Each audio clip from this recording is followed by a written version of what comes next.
Tapi begini ya, ini cerita ya. Sebenarnya saya di sini tuh lama sekali sama Profesor Zaini. Saya mau curhat tentang seni ya, seni memaknai Quran. Ada ulama yang cari aman. Jadi kalau nafsir Yasin, Alif Lam Mim ya wallahu a'lam. Dan itu bagus karena ya siapa yang nggak tahu kalau wallahu a'lam.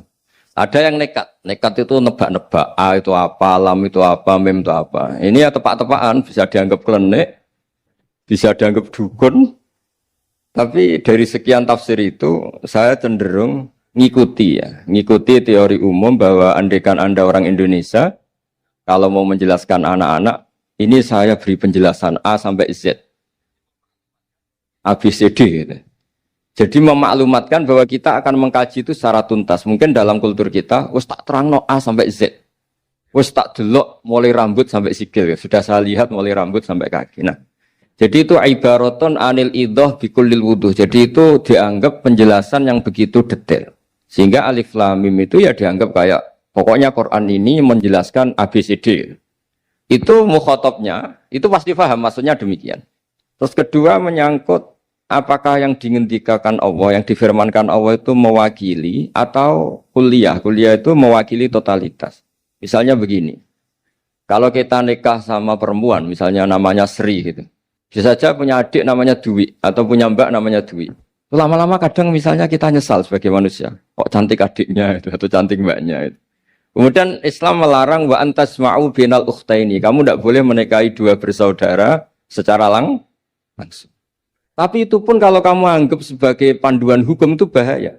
Karena melahirkan pertanyaan, gimana kalau ponakan dan buliknya? Jadi kita nikahi Sri, buliknya masih cantik, terus kita nikahi juga, boleh enggak? Sebab itu zaman Rasulullah SAW ketika baca ayat wa antasma'u binal ukhtain, zaman itu Nabi menambahkan, juga kamu enggak boleh nikahi perempuan plus buliknya. Sehingga wa antasma'u binal ukhtain itu dianggap ibaratun an hurmatil jam'i bainal mahromen, itu dianggap pelarangan menikahi dua perempuan yang ada unsur apa? Mahram. Lalu pertanyaannya, kenapa Allah hanya menyebut dua saudara? Karena yang potensi masih sama-sama cantik ini dua saudara. Jadi Allah tidak perlu melarang wa antasma'u bainal mar'ati wa jaddatiha. Karena kalau itu kan orang-orang agak-agak waras kan kira-kira gitu, masa tertarik cucunya karena umur 17 juga tertarik mbahnya yang 80 tahun, kira-kira ndak usah dilarang juga nggak kepikiran kan gitu. Tapi kalau saudara kan kepikiran. Makanya banyak kalau mbaknya mati, wong Jawa itu ngeduni, mbaknya meninggal terus nikah adiknya. Kadang adiknya meninggal juga nikah adiknya lagi. Itu kalau orang tuanya masih nekat bisa habis anaknya. Saya pernah punya teman tuh mbaknya dinikahi mati, nikahi lagi adiknya mati. Lu adik ketiga mau dinikahkan lagi. Saya tantang itu habis anak kamu kalau gitu. Nah, sehingga kita yang nekuni fikih itu tahu wa antasma'u binal ukhtan itu bukan harus ukhtan. Dan makanya terus ulama mengingatkan bahayanya berpegangan Quran enggak didampingi ulama karena nanti akan bilang yang diharamkan Quran itu al-jam'u binal ukhtan, hanya mengumpulkan dua saudara. Berarti sama bulik bude boleh, sama mbah boleh, itu bahaya sekali. Karena memang zaman itu Nabi hanya menambahkan wala binal mar'ati wa ammatiha wala binal mar'ati wa kholatiha, juga enggak boleh menikahi perempuan plus bulik baik dari bapak maupun bulik dari apa? Ibu. Nabi zaman itu tidak menambahkan wala binal mar'ati wa jaddatiha karena dikira itu normalnya orang pasti tidak kepikiran nikah perempuan plus mbahnya karena umurnya pasti terpaut jauh. Kemudian ada lagi misteri tafsir yang pasti ulama itu beda. Misalnya begini. Dalam cerita-cerita karomatul aulia dan kita yang nekuni ilmu itu kita percayalah. Soal yang nggak percaya ya monggo, ini karena tidak tek Quran dan hadis.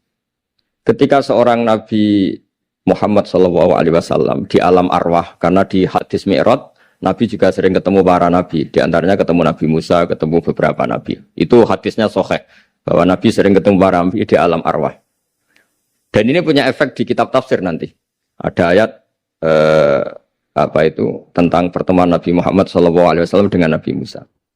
Singkat cerita di kitab-kitab wali diterangkan, suatu saat Nabi itu dikomplain oleh Nabi Musa karena beliau ngendikan ulama ummati ka'ambiya'i Bani Israel. Kualitas ulama umatku itu sama dengan kualitas nabinya Bani Israel. Ini kan memancing sentimen.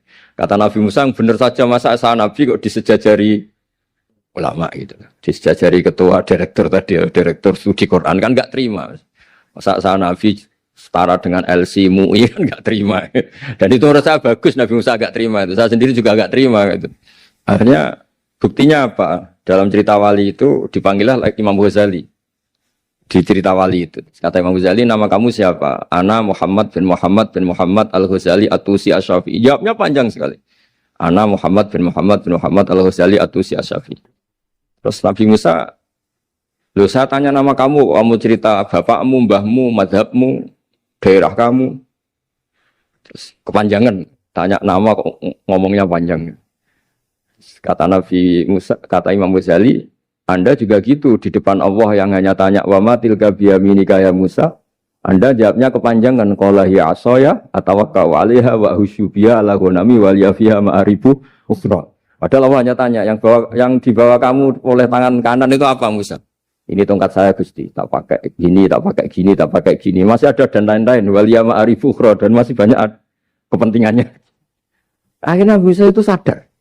Ini di depan Allah yang maha tahu. Itu aja engkau beri penjelasan berlebih. Apalagi saya depan jenengan. Singkat cerita, di cerita itu Nabi Musa, ya betul, umat kamu memang pinter-pinter. Gitu. Pokoknya dia ngakui, beliau ngakui. Tapi dalam perspektif ilmu Thariqah, tafsiran seperti itu tidak diikuti. Yang diikuti adalah, kalau kita ketemu rektor, misalnya Nyuwun Sewu, Satpam dipanggil rektor, atau dipanggil ketua badan wakaf, atau menteri dipanggil presiden, atau murid dipanggil guru, itu kan bawaannya grogi.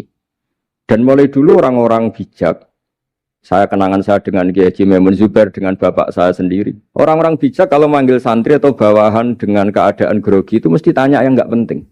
Supaya groginya hilang. Piye mau nang dalan macet, gimana di jalan tadi macet? Gimana di daerah kamu musim apa? Setahu saya ulama-ulama top atau rektor atau siapa saja kalau yang bijak, pasti nanya anak buah itu yang nggak penting dulu. Gimana lancar di perjalanan